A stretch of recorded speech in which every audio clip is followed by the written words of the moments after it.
can't do anything about that yet. Wait, there's no exit. Time becomes distance.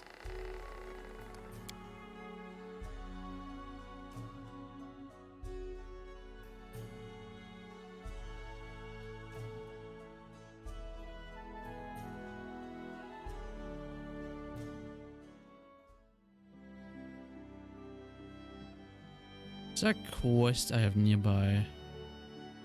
Nope. Oh, I need to go to a lake, but it's gonna take a while. That's like 1 day of traveling, Jesus. We are so over encumbered. May we have a moment of respite? No. Something's happened my kingdom. New wind. Lindsay waits in the castle. There's a scandal in the capital. Oh boy, who slept with whom? What did the chambermaid do?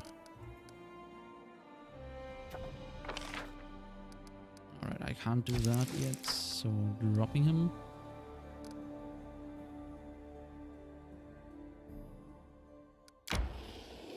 Come on, we can make it without getting ambushed. I believe.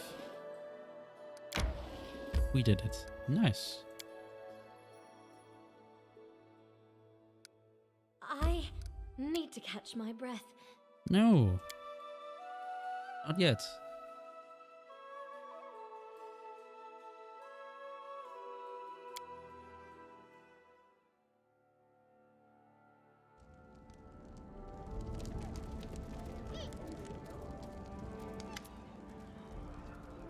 Imagine that, King.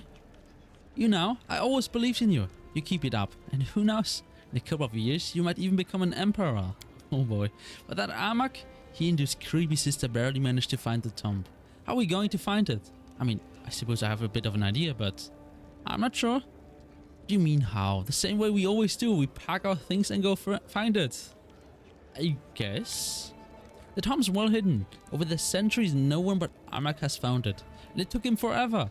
If we go wandering around without a clue, we could still be looking till the end of time. Before we go, we need some leads. I found Mordecai's lair as well, by stumbling on it. Why would I not find that? We could ask the Tiger Lords. Sorry, but that's a dead end. I already chat them up a bit and they know about the same as we do. Tomb is somewhere in Glenabon Uplands. And Glenabon is, well, you know, big, like really big. I have scouts we can send to Glenabon Uplands. They can score out the location for us. Yeah, and have them all die. Seriously? You have your own scouts? Well, I don't know why I'm surprised. You're soon to be king. Fine. Then let them search. What's this idea of yours? Go ahead and share it. It can't hurt. Remember that forsaken dwarven fortress where the sisters had holed up? There's a huge library there. Hundreds of ancient books. Maybe thousands. I bet there's something about Armak's tomb in there somewhere. But who's going to read through it all? You need to hire a whole army of scholars. Well, I will give the orders. Let's do that. Let's find the tomb. We have to hurry. Who knows what Armak might do given enough time there. See, I have to hurry again. Jesus, no break. The captain's usually untroubled face is dark with rage. Your Grace! Please forgive me for distracting you from important matters, but you are the only one who can talk some sense into these hotheads. They had an argument in the middle of the street, yelled so much your subjects called the guards. But what can they do about Lady Valerie? Plus, Avold hasn't done anything illegal. Not like I can put them in jail. Valerie, explain yourself. Valerie looks down ashamed. I humbly beg your forgiveness, Sam. I failed to control my temper and besmirched not only myself, but you as my leader. The girl casts a burning glance at the man in sophisticated Jesus, at her, standing beside her. Unfortunately, I was provoked. Evil the silver-tongued. Evil.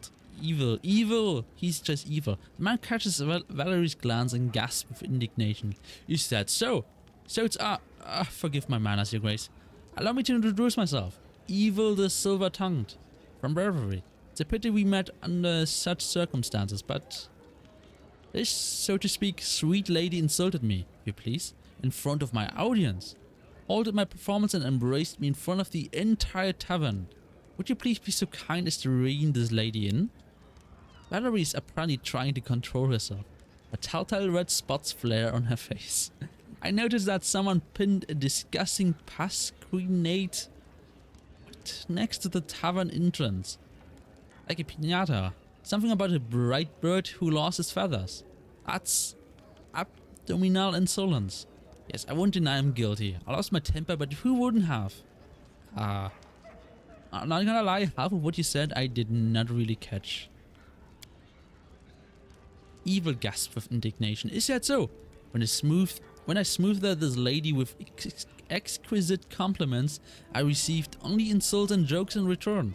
When I came to her with gifts, begging her to become the muse for my greatest work, I was ridiculed and sent away like a snotty boy. And now, the moment I start to pursue my art away from this good lady, she seeks me out and says I'm guilty of spiteful slander.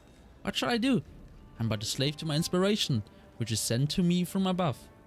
Evil smooths down his hair, and that's... And while we're on the subject of my poetry, it's really not that bad.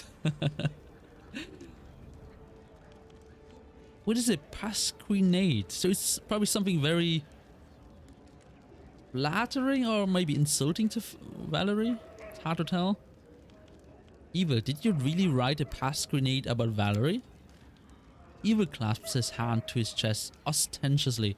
Forgive me, who would I be if I stooped to such low tasks? I won't deny that the cautionary tale of this lady could inspire me. How can you listen to this featherbrain? Of course, in the face of justice, he's ready to disown his own parents. And if I'm allowed to continue, let me say what this pasquinade was devoted to. The sad position of the arts in these lands, give my frankness. Anyway, the good lady is unlikely to understand what allegory and poetic hyperbole are. The captain shakes his head sadly. Don't even try, your grace. I'm afraid even Abda couldn't get to the bottom of this ball of accusation. Oh my god. Well, I could make Valerie apologize. I think she went a little too far, honestly.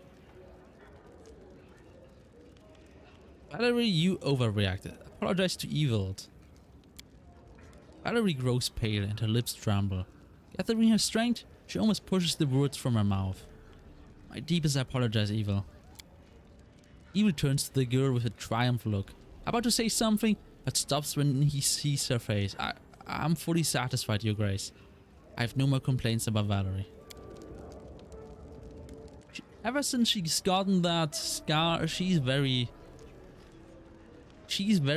angry. That's nice. You let some steam off and worked some things out. At least now I can let you go. Hoping you won't scare our good people anymore.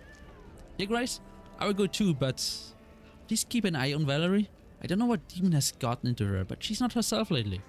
First she just snapped, then she started getting into fights with everyone about stupid things. And now she's dragged this spot out of the tavern by his collar. I'm afraid it might come to real violence. What do you mean hasn't been herself? She got defensive. Can't say a word to her. We've been careful around her since she... The captain runs a finger across his face meaningfully. I'm close to ordering my lads to keep an eye out for her in the street. To make the calm people's life a little calmer. You think Valerie could hurt someone? Well, I wouldn't say that. The Valerie I used to know would never harm anyone without good reason. But the old Valerie seems to be gone. So I don't know what to expect from her. Thank you for bringing this to my attention. I would try to help her. If I were you, I would talk to the storyteller. One of my lads saw Valerie arguing with him. I have no idea how anyone can have a fight with such a harmless elf. But she did. Captain bows, finishing the conversation. Bye. Well... It was obvious something bad would happen to Valerie. She lost the one thing everyone gave her. Attention due to her supposedly beauty. And now, nobody probably looks at her anymore. At least they see the scar, not the beauty on her face anymore. Well, let's My strength betrays me. see what the kingdom needs first before we start getting distracted.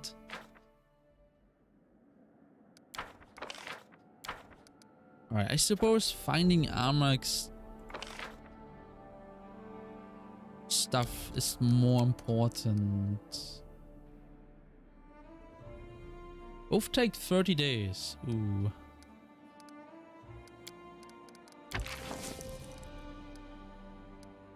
This one costs more than the other one. Ooh, that's rude.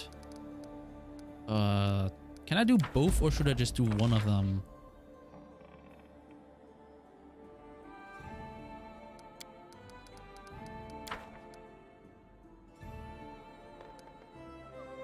$39 days. 9 days. Ooh, no. Well, it takes 30 days to do Armak's quest.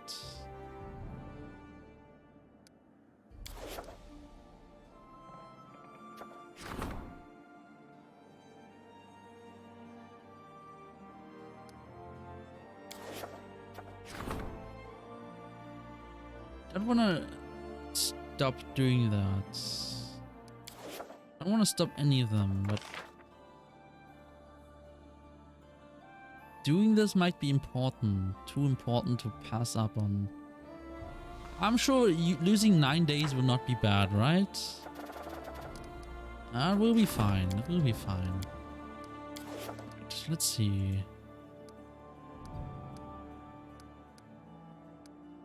Might actually give me the time to claim. Okay, never mind. I can't. Oh, we can level. We can level. But first, let's see what's going on with Valerie. We should gather our strength. Trail me. Valerie. Can't talk to you. I have to do it with the storyteller first. Cute little kitten there.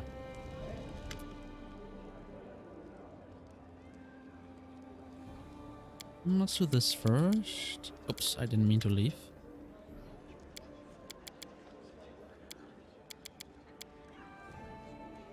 Alright, the captain of the guard told me you had to fight with Valerie. The storyteller lowers his head sorrowfully. Alas, this is true. Believe me, I didn't want to fight.